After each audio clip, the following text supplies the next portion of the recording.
Tiada kata yang paling indah dari seribu mutiara yang paling berkualitas, yang penuh dengan makna-makna pujian. Hanya segelintir kalimat yang tersirat di awal surah Al-Fatihah, yakni Bismillahirrahmanirrahim. Alhamdulillahillazi ja'al wal qalamah lil kitabah wal kitabah lil qiraah wal qiraah lil ma'rifah wal ma'rifah lil ibadah wal ibadah lillahi ta'ala. Yang terhormat Dewan Juri yang arif dan bijaksana, para panitia yang semoga semangatnya tetap terjaga, serta teman-teman rohani Islam yang insya Allah dimuliakan Allah Subhanahu wa Ta'ala. Yang pertama-tama dan yang paling utama, tiada duanya, marilah kita panjatkan puja dan puji syukur kepada Zat yang telah menciptakan dua elemen dunia, yang mana tidak akan bertahan satu bila tidak ada dua, sehingga terciptalah langit dan bumi, bulan dan bintang, lautan dan daratan, sehingga sempurnalah apa yang Allah ciptakan.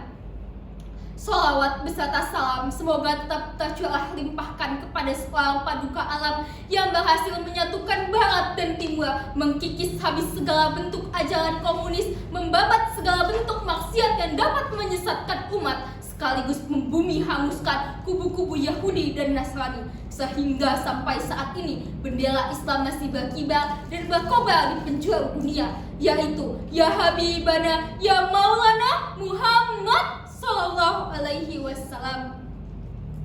Hadirin yang dirahmati oleh Allah Subhanahu Wa Taala, dalam kesempatan ini izinkan saya menyampaikan sedikit ilmu yang bertemakan pemuda menginspirasi dan berprestasi di bumi tapis basar.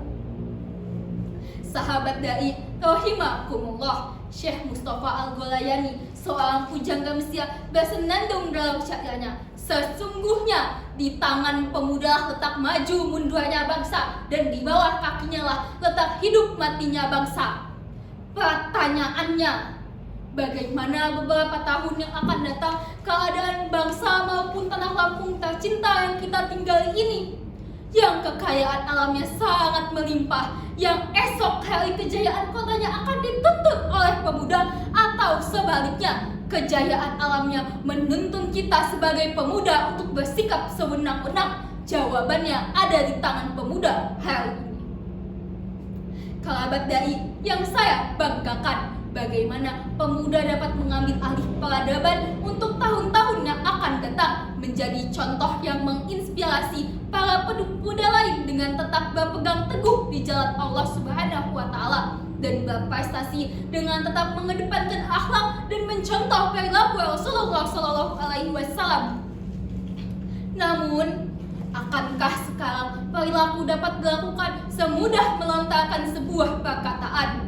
Nyatanya, di sekitar kita, pemuda adalah masa-masa yang genting, masa-masa krisis identitas, masa-masa mencoba. Banyak sekali anak muda yang tersesat dalam kemaksiatan, perjudian, obat-obatan terlarang, bahkan pergaulan bebas antara laki-laki dan perempuan. Saat ini bukan lagi sebuah prestasi yang menginspirasi yang terkenal di sekeliling kita, melainkan hal-hal negatif yang berisikan kemaksiatan. Nauzubillahi min dzalik. Sahabat dai rahimakumullah, lalu bagaimana menjadi pemuda yang baik, berprestasi, dan menginspirasi dalam ajaran Islam? Pertama, marilah kita belajar dan meningkatkan ilmu pengetahuan kita sebagai pelajar yang baik. Allah Subhanahu wa Ta'ala berfirman dalam Quran surah Mujadalah ayat 11. A'udzubillahi minasyaitonirrajim. Ya fa'illahu lazina amanu minkum walazina utul ilma darajah. Allah Subhanahu wa Ta'ala akan meninggikan derajat orang-orang yang beriman dan berilmu beberapa derajat. Lantas, ilmulah yang pertama kali menjadi tonggak keberhasilan pemuda di masa yang akan datang, dan dengan ilmulah kita menuju kemuliaan. Yang kedua, menjaga diri kita dari pergaulan negatif, pergaulan bebas yang saat ini sangat marak di kalangan pemuda. Yang ketiga, menjadi pemuda yang memiliki visi besar, visioner, kritis, dan lillahi ta'ala, yang senantiasa mendekatkan diri kita kepada Allah Subhanahu wa Ta'ala. Dan yang keempat, menjadi pemuda yang berprestasi, yang menggenggam dunia dan meraih akhirat, menginspirasi mencegah dan melawan segala bentuk kemungkaran dengan landasan keimanan dan ketakwaan kepada Allah Subhanahu wa Ta'ala. Marilah kita menjadi pemuda yang berprestasi, berkarakter, banyak belajar, banyak berkontribusi dalam agama Allah, dan menjadi pemuda yang menebar manfaat. Jadilah pemuda yang menginspirasi dalam berbuat kebaikan, dan buatlah agama kita, agama Islam ini, bangga memiliki kita sebagai pemuda yang senantiasa berada di jalan Allah. Sahabat dai, demikian ilmu yang dapat saya sampaikan. Mohon maaf bila ada kesalahan kata, dan kepada Allah saya mohon ampun. Unzur maqala wa tanzur maqala. Wabillahi taufik wal hidayah. Wassalamualaikum warahmatullahi wabarakatuh.